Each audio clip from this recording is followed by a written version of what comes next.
How's it going, everybody? Maxwell McGee here, back again at PAX Prime 2013, where I have stumbled upon a singular little game called Owlboy.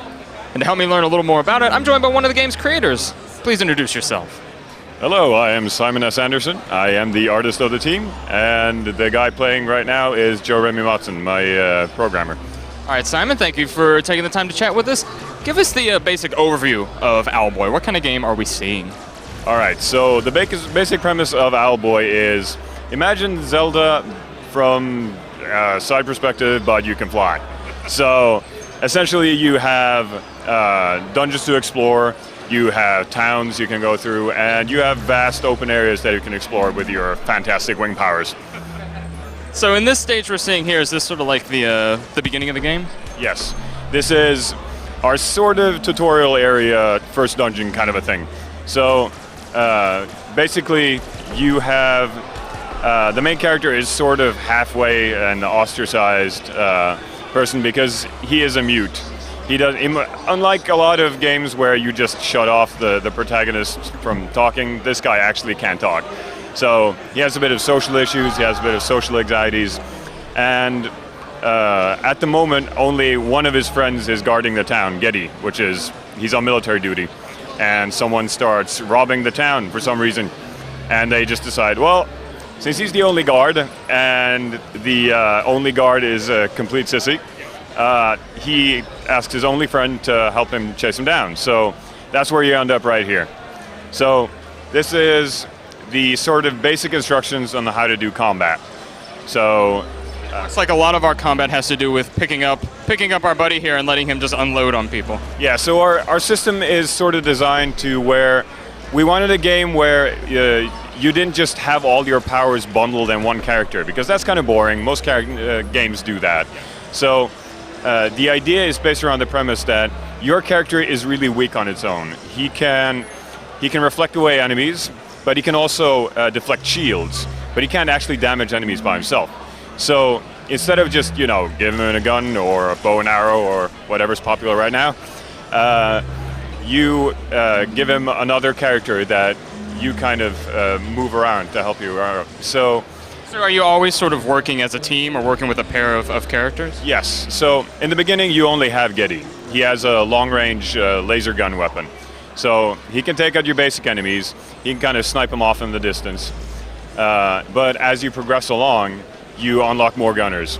And what we've done is, we didn't just want to do sort of a direct power upgrade. A lot of games, they just say, well, you've progressed, let's give you a stronger gun so it can kill bigger things. So what we've done is that every gunner has sort of a specific ability that plays into the other gunner's powers. So what we'll demonstrate later is Alphonse, which is our giant pirate guy.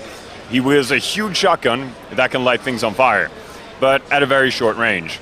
So you have kind of this dynamic where sometimes you want to use Alphonse to take out an enemy, but you have to charge his weapon, so you bring out Getty.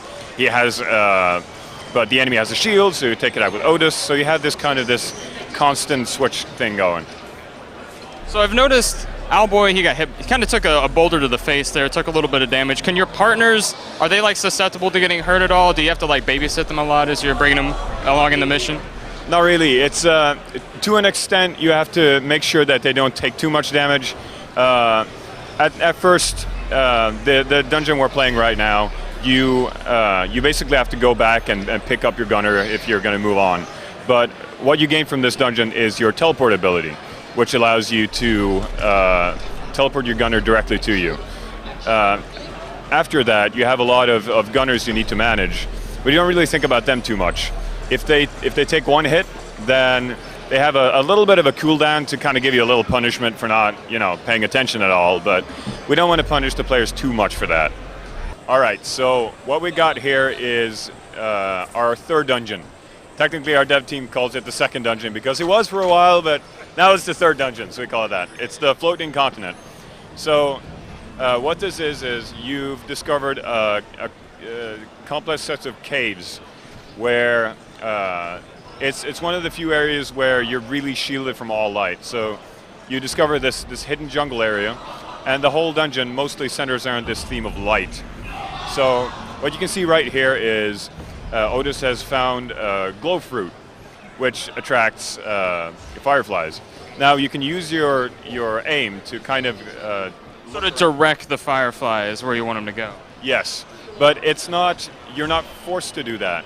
If the player, for example, brings out Alphonse, he has his shotgun ability, which allows him to see in the dark, but only for a limited space.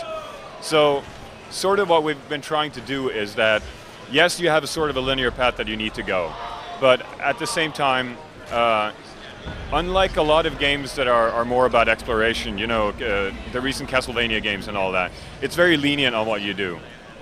In our game, there is a good bit of skill into it. It's not necessarily kind of a lock and key thing, because you have gunners with specific abilities where, let's say, Alphonse's gun uses fire, and some enemies do require you to use fire to take them out, but rarely it's a requirement of combat. It feels more like this is something you need to have a certain amount of skill to be able to pull certain things off. So then, just so I'm clear, are you like traveling with, can you have access to multiple gunners at the same time, or is it like one gunner type per stage? You unlock gunners and then you keep them. So you can just like cycle between them as you want? Yes. So the way I like to describe this game is you have sort of the exploration aspect of Zelda, where you kind of have your dungeons, you have your towns, you have your open areas where you find kind of weird things that you want to come back to later. But the second inspiration, I would say, is sort of like a Mega Man game, where you can kind of toggle between your weapons. There's a lot of skill-based things, but each gunner has kind of an element to them, which allows you to unlock places later. You can find hidden secrets and all that kind of stuff. Well, on that note, I'd say let's go ahead and wrap it up. Can you remind our listeners when the game is coming out, maybe, and on what platforms? Well, we'll definitely be releasing this game on PC. We do have talks with Steam at the moment, and we are going to get it on every console that we can get our hands on. Mac port hopefully will be coming shortly after that. So we don't have a release date just yet, and I know it's been a while, but it should be coming up pretty soon. So we're hoping to have an announcement on that around Christmas time. And then you guys have like a website, Twitter, anything where people can find more information on the game?